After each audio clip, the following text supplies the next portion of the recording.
जोहार दोस्तों। तो हम लोग पिछले वीडियो में देखे थे आधुनिक जनतंत्रात्मक उदारवाद। तो अब हम लोग इस वीडियो में देखेंगे उदारवाद दर्शन के प्रमुख लक्ष्य या विशेषताएं।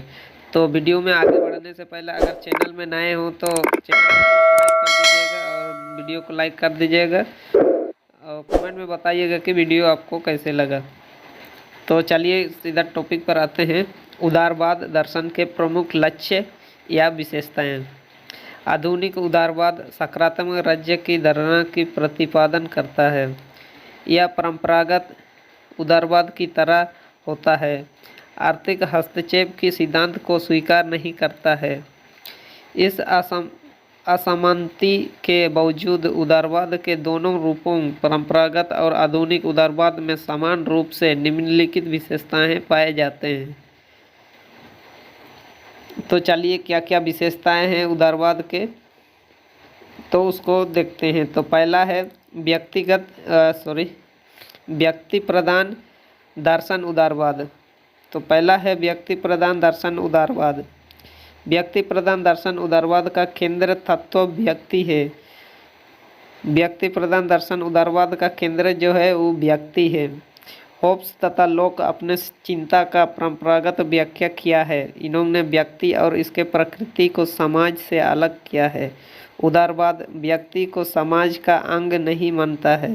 उदारवाद के अनुसार व्यक्ति के व्यक्तित्व का विकास ही सबसे महत्वपूर्ण होता है। तो व्यक्ति प्रधान दर्शन उदारवाद का जो सबसे महत्वपूर्ण बिंदु है वो है व्यक्ति के व्यक्तित्व का विकास ही सबसे महत्वपूर्ण होता है। तो चलिए दूसरा पॉइंट पर आते हैं। दूसरा पॉइंट है मानवीय विवेक में विश्वास। मानवीय विवेक में विश्वास यानी कि मानव के विवेक यानी बुद्धि में विश्वास करना। ठीक, तो उदारवाद मानवीय बुद्धि और विवेक में विश्वास करता है।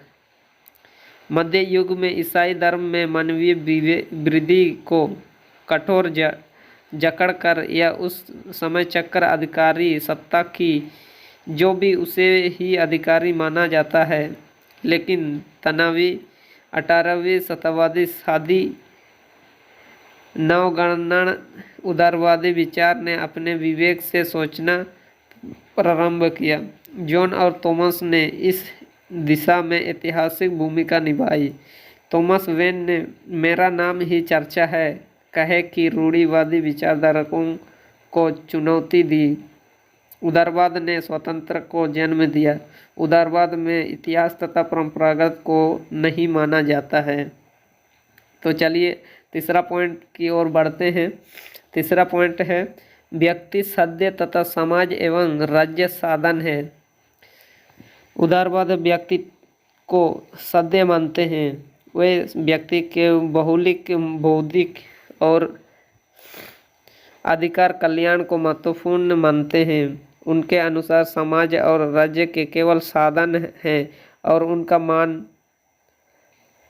तक जब वे व्यक्ति के कल्याण के सहायक होते हैं। पूर्ण इस प्रकार उदारवादी व्यक्ति और समाज के हितों अलग अलग मानते हैं और व्यक्ति का हित का उदारवाद के लिए सर्वफल होता है। तो चलिए चौथा पॉइंट की ओर बढ़ते हैं। चौथा पॉइंट है धर्मनिरपेक्ष का आदर्श। उदारवाद दृष्टिकोण उदारवादी आदर्श में विश्वास करता है। इसके अनुसार राज्य के कोई धर्महीन होना चाहिए। राज्य द्वारा सभी नागरिकों को धार्मिक स्वतंत्रता देना चाहिए और नागरिकों में धर्म के आधार पर राज्य द्वारा कोई भेदभाव नहीं किया जाना चाहिए। तो पांचवां पॉइंट है मानवीय स्वतंत्र अधिकारों के विश्वास। उदारवादी मानवीय स्वतंत्रता में विश्वास करता है। उदारवादी उदय ही मानवीय रक्षा के स्वतंत्रता देन अधिकारी रक्षा के लिए ही होता है। उदारवादी प्रारंभ से ही मानव पर निरंकुश शाखा की करता है। उन्होंने राजनीतिक आर्थिक सामाजिक और बौद्धिक व्यक्ति की स्वतंत्रता का सामान्यता किया है। छठवां पॉइंट है लोकतंत्र और लोकतांत्रिक पद्धति में विश्वास। उदारवाद और लोकतांत्रिक पद्धति से विश्वास करता है कि लोकप्रिय भूता किसका आधार है। उदारवाद यह मानकर चलता है कि सभी मनुष्य, इसलिए किसी को भी जन तक शासन किसी को भी द्वारा पर उनकी सहमति के बिना शासन के जन तक शासन के शक्ति जनता के हाथों में भी नहीं होगी तब तक व्यक्ति के अधिकार के नहीं होती। सातवां पॉइंट है अंतर्राष्ट्रीय और विश्व शक्ति का समर्थन।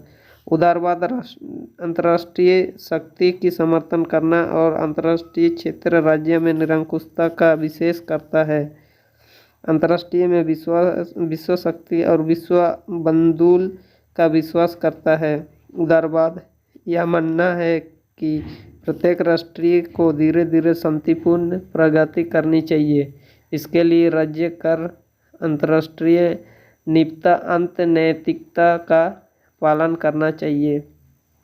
तो आठवां पॉइंट है उदारवाद सुधारवादी दर्शन है। उदारवाद जो है एक सुधारवादी दर्शन है। उदारवादी क्रांतिकारी दर्शन नहीं है। यह परिवर्तन के लिए क्रांति और बल परिवर्तन नहीं करना है।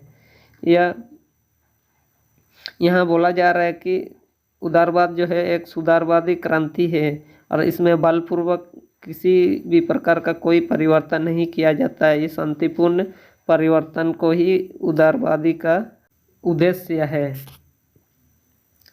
यह परिवर्तन के लिए शांतिपूर्ण वैधानिक पूर्ण उपायों को अपनाने का बल देता है।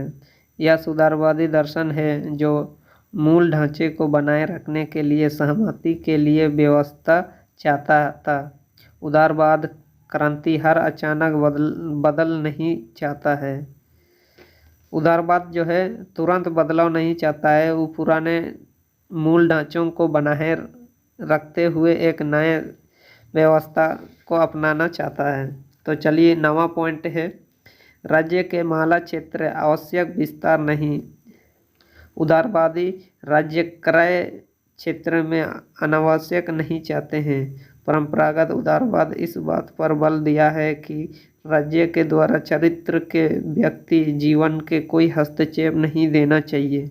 इस रूप में परंपरागत उदारवाद राज्य निषेधात्मक राज्य था।